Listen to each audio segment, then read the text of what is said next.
اللهم إني أسألك العفو والعافية في الدنيا والآخرة.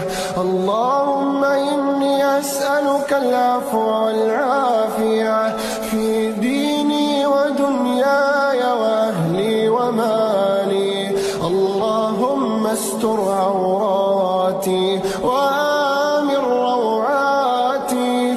اللهم احفظني من بين يدي ومن خلفي وعن يميني وعن شمالي ومن فوقي، وأعوذ بعظمتك أن أغتال من تحتي. يا حي يا قيوم برحمتك أستغيث.